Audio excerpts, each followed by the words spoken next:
여러분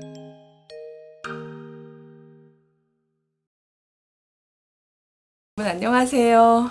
예, 지난 한 두 주에 걸쳐서 제가 조금 드리기 어려운 이야기를 드렸죠. 뭐 어차피 제가 뭐 이게 수익을 위해서 하는 채널이 아니기 때문에 구독자 수에 크게 신경을 쓰고 있진 않습니다만 그래도 사람인지라 이렇게 살짝 또 반응을 보게 되는데 글쎄 10명 미만으로 구독 취소 있더라고요. 그래서 그러니까 뭐 숫자가 줄어든 거에 대한 안타까움보다는 혹시 마음이 상하시거나 상처 입으신 분이 있는 건 아닌가 이런 생각을 하면서 조금 조심스러움이 있긴 했는데요. 그러나 항상 그 갈등 안에서 살아가게 된 것 같아요. 그러니까 모든 인문학자, 신학자가 이제 채널 이름이 소용한 인문 신학입니다만 그러니까 인문이라는 것이 바로 사람 인자에다가 그럴 문자잖아요. 하나님이 만드신 자연은 스스로 그러하기 때문에 그 부분에 대해서는 그냥 있는 그대로 우리가 받아들여야 되는 거지 해석의 여지가 있지 않다고 말씀을 드렸었어요. 하지만 인문, 인간의 사회 안에서 우리가 그럴 문자, 우리가 무늬로 그려내는 것들에는 아무리 하나님의 계시를 받아서 하나님의 영감 안에서 살아가는 사람조차 사실은 경주를 꼭 붙잡고서 나의 서를 쓰지만 나의 위주를 써내려가지만 그것이 언제나 옳은 것은 아니고 절대 선도 아니고 또 절대 진리도 아니라는 것. 그래서 참 주장하거나 이야기할 때 어려움이 있다는 것. 하지만 그칠 수는 없다는 것. 그친다는 것은 곧 말 그대로 하나님이 우리에게 주신 창조성과 또 스스로 살아내면서 그려내는 삶을 무늬처럼 그려내는 자유, 그 자유의 부분을 포기하는 거기 때문에 제가 이 강의 아마 굉장히 처음에 말씀을 드렸던 하나님이 인간에게 하지 말라고 하셨던 두 가지 죄악, 교만과 자기 포기 중에서 저는 그건 자기 포기에 해당한다고 생각을 해요. 그래서 언제나 늘 경계하면서 조심하면서 나의 무늬를 하나님 안에서 또 이웃과 소통하면서 그려나가는 그런 채널이 되었으면 좋겠다라는 생각이 듭니다. 오늘은 우리가 지난 시간에 남유다의 왕에 대해서 살펴보았기 때문에 동시대의 이스라엘에서는 어떤 일이 있었나 하는 이야기로 약간씩 근 시간대를 이렇게 서로 비교하면서 가보려고 하는데요. 보통은 제가 이렇게 유튜브를 먼저 찍고 편집 과정에서 그때그때의 제목을 정하는데 오늘은 묵상 가운데 제목이 얼른 먼저 떠오르더라고요. 그래서 최악과 차악이라는 그러니까 너 가끔 우리 사실 그런 말을 하면 안 되지만 너 최악이야 이렇게 얘기하잖아요. 사실 어떻게 최악이 그러니까 쉽지 않죠. 최악이 되는 건 생각보다 쉽지 않아요. 그야말로 최고의 악이어야 되는 거잖아요. 예, 근데 그 최악이 되는 건 참 쉽지 않은데 차악 우리가 보통 그건 차선이야라는 말은 많이 씁니다만 차악이란 말은 많이 쓰지 않죠. 성경을 읽기 전에 자꾸 이렇게 다른 이야기가 많아지는데 최근에 저는 이렇게 드라마로도 제가 이제 영성 묵상을 좀 많이 해왔잖아요. 그래서 이제 모니터링을 많이 하는데 최근에 빈센조라는 드라마가 있었어요. 그 드라마뿐만이 아니라 최근에 보면은 그러니까 아주 정의롭고 선한 존재가 아니라 그 스스로도 악을 행하는 존재이면서 그러니까 막강한 악을 행하면서 자신의 어떤 힘을 길러온 사람들이 더 큰 악, 더 잔인한 악을 보면서 거기에 저항해서 힘없는 사람들을 글쎄 뭐 살려주고 구해주는 굉장히 우리 편이면 저 정도의 악은 써도 되나? 라는 질문이 들 만한 그런 주인공들이 나왔는데 활약하는 이야기들이 많이 있는데 거기선 주인공도 스스로 자기가 쓰레기다, 악당이다 이렇게 표현을 합니다. 그래서 이게 과연 그냥 이 시대가 다 이러면 이게 일반인 건가? 참 윤리학자로서 갈등이 많이 드는데 이런 생각을 해서 그런지요. 오늘 이 북왕국 이스라엘의 여로보암이 그 왕위에 등극해서 자기 아들한테 겨우겨우 왕위를 물려주고 난 다음에 그 다음에 어떤 일이 벌어지는지 이 북왕국 이스라엘의 이야기를 이 최악과 차악이라는 제목을 가지고 한번 묵상을 해보도록 하겠습니다. 열왕기상 15장 25절에 보면 이렇게 시작을 합니다. 유다의 아사 왕 둘째 해에 여로보암의 아들 나답이 이스라엘 왕이 되어 2년 동안 이스라엘을 다스리니라. 아사 왕 둘째 해니까 거의 비슷한 그쵸? 시기죠. 거의 초기 둘 다 왕이 된 초기에 해당하는 건데 26절엔 이렇게 되어 있어요. 그가 여호와 보시기에 악을 행하되 그의 아버지의 길로 행하며 그가 이스라엘에게 범하게 한 그 죄 중에 행한지라. 그러자 27절에 이에 이사갈 족속 아히야의 아들 바아사가 그를 모반하여 블레셋 사람에게 속한 깁드온에서 그를 죽였으니 이렇게 쭉쭉쭉 되어 있어요. 즉 여기에 보면요. 짧게 3절이 이어지고 있지만 제가 늘 말씀을 드리잖아요. 사건이 있고 해석하는 자가 있고 이렇게 말씀을 드립니다만 이 안에는 그러니까 이 사건에 대한 이스라엘 사람들의 공통의 시각이 들어있어요. 일단은 수명도 마찬가지고 왕위를 이어가는 그 왕국 안정의 기간도 마찬가지고 기본적으로 이 사람들의 해석에는 그러니까 이건 팩트가 아니라 해석인 거죠. 해석에는 왜 오래 살거나 아니면은 왕위가 쭉 이어지거나 그러면 그것은 마치 여호와의 축복인 것처럼 사람들이 많이들 해석을 하는 거죠. 그리고 실제로 그가 사는 과정에서 엄청난 악을 행하지 않았거나 또 실정이 눈에 띄는 실정이 없었다면 그렇게 오래 살고 왕권이 오래 유지된 사람들에게는 그가 여호와 보시기에 옳은 일을 행했다든지 아니면 특별히 악을 행하지 않았다든지 이런 식의 해석이 되겠죠. 근데 여로보암은 오죽하면 여로보암의 길이라는 이야기가 후대에서도 계속 이야기가 될 정도로 여로보암은 그야말로 그러니까 여로보암이 행했던 그 악이 얼마나 소위 말해서 그를 왕으로 추대했던 사람들에게 보기에 만족하지 못하는 악이었는지 그렇잖아요. 어떻게 보면 르호보암이 최악이었다면 그쵸? 왜냐하면 내 아버지보다도 난 더 심하게 너희들을 억압할 것이다 라고 얘기했기 때문에 그때까지 여로보암이 차악인 줄은 모르고 사실은 최악인 르호보암을 피해서 여로보암을 선택한 건데 그 여로보암이 정말 아주 뛰어나게 악을 행한 거잖아요. 그래서 이것을 보면서 이에 이사갈 족속 아히야의 아들 바아사가 모반을 하면서 왕위에 올라가게 되는 거죠. 아마 지난 조금 한 몇 강이 전에 말씀을 드렸습니다만 남유다가 그 다윗의 혈통을 중심으로 쭉 왕위가 계승이 되었다면 북왕국 이스라엘은 계속해서 그 아버지가 바뀌는 그쵸?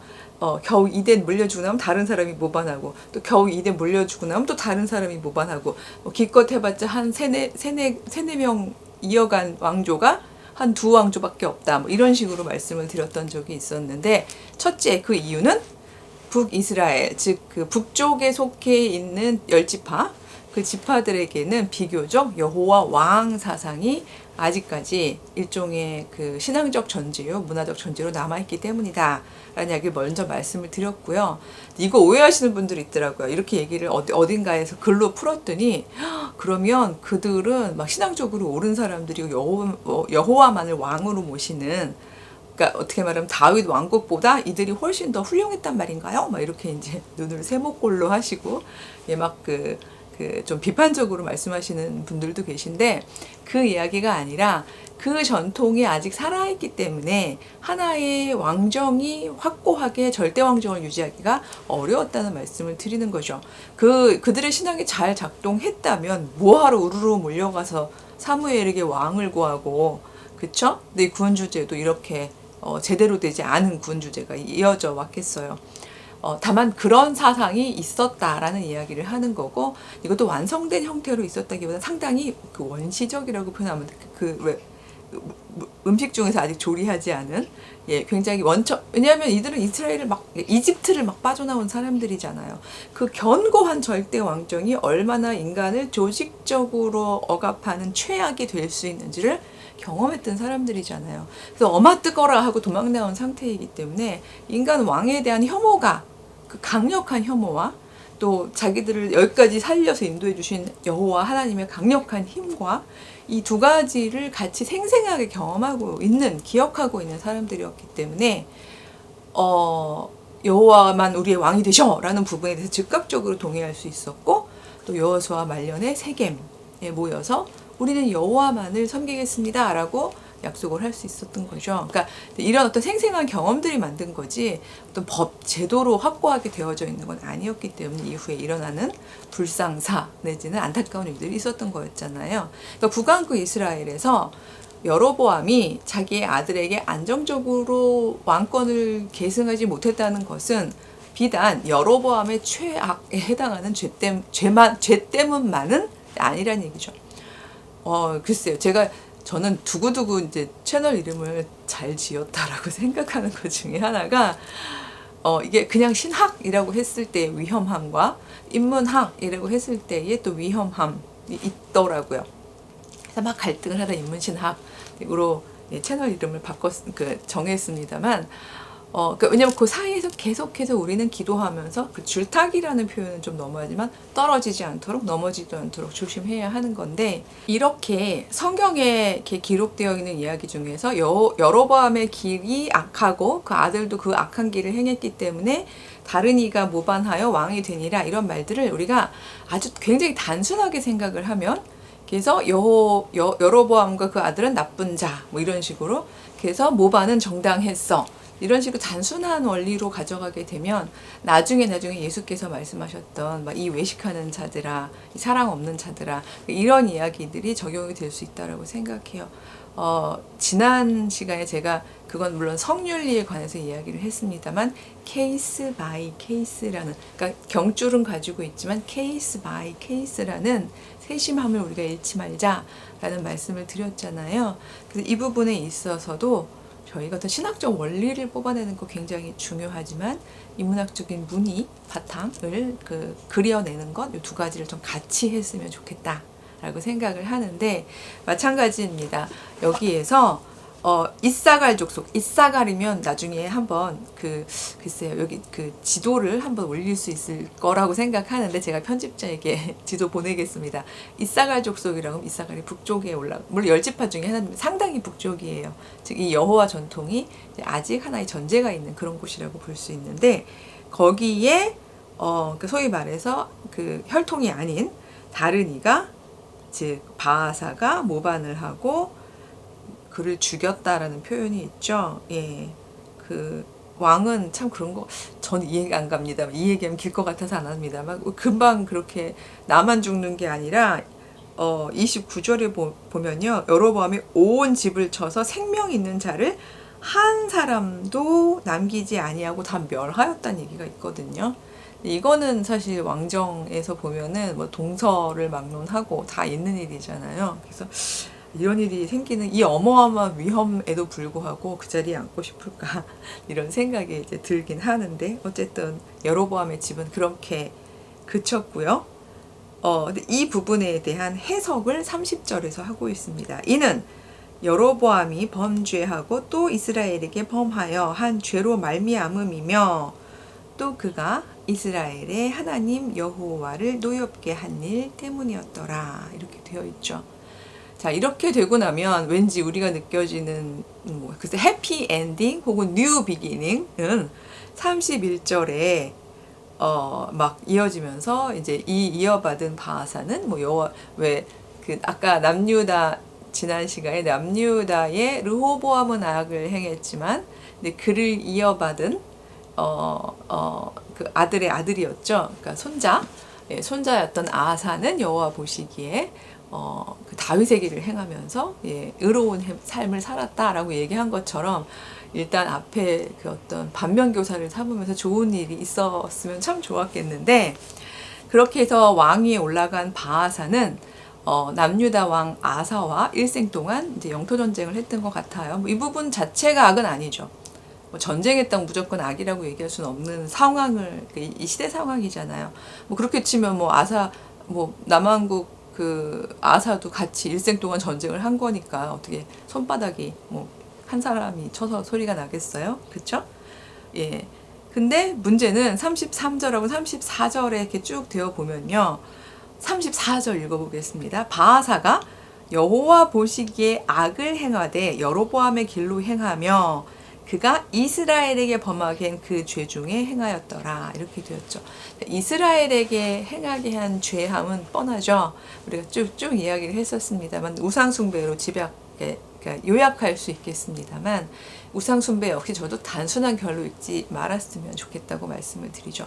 언제나 최고의 자리에 최선의 자리에 제 절대선이시기라고 지금 우리가 고백을 합니다만 그리고 가장 그 정의의 이름, 사랑의 이름, 그 모든 기준, 우리의 기준의 자리에 여호와 하나님을 놓고 사는 삶, 그것이 소위 다윗의 길이라고 표현한, 그래서 구별을 해주셨으면 좋겠어요. 다윗의 길이라고 저희가 표현하지만 그게 인간 다윗이 계속 쭉 그렇게 산 건 아니었잖아요. 이런 부분들, 그러니까 한 인간이 그래도 그렇게 다윗의 길이라는 이름이 붙을 정도의 삶을 살아냈다는 건 결코 쉽지 않았을 거고, 끊임없이 무릎 꿇고 끊임없이 기도하는 순간들이 있었을 거라고 저도 인정하고 고백합니다만, 그러나 다윗의 길이 정의롭다는 것 이퀄 다윗이 정의로워, 이렇게 우리가 단순하게 생각하고 그를 우상화하면 안 되는 거죠. 그러니까 여기 이스라엘이 범죄하는 길 중에 우상 숭배라면 어떤 한 특정 인간을 우상화하는 것도 그것은 우상 숭배의 범주에, 큰 범주에 들어갈 수 있다라고 생각을 해요. 그래서 나중에 후대에 살펴보게 되겠습니다만 이스라엘이 그 험난한 광야를 통과하면서 구원 상징으로 붙잡게 되었던 구리뱀이요, 놋뱀, 그것도 너무나 큰 상징성으로 자리 잡게 되자 결국은 나중에 그거조차도 이제 우상이라고 생각하면서 제하게 되는 사건들도 생겨나잖아요.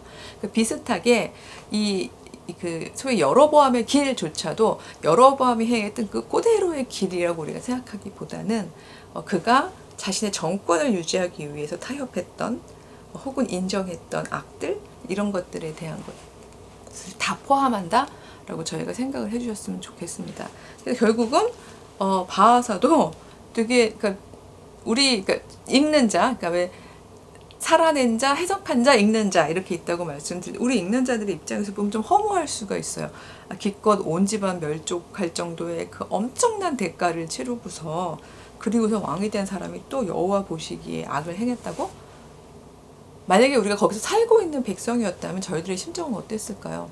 만약에 또다시 어떤 혁명이 일어난다면, 그렇죠. 왜냐면 봉기 이런 거잖아요. 혁명이 일어난다면, 뒤집어지는 일이 일어난다면 그 다음 사람이 선할 거라는 확신을 하기가 어려운 상황이죠. 이럴 때 우리의 선택은 어떤 것이어야 할까요? 이런 이야기죠.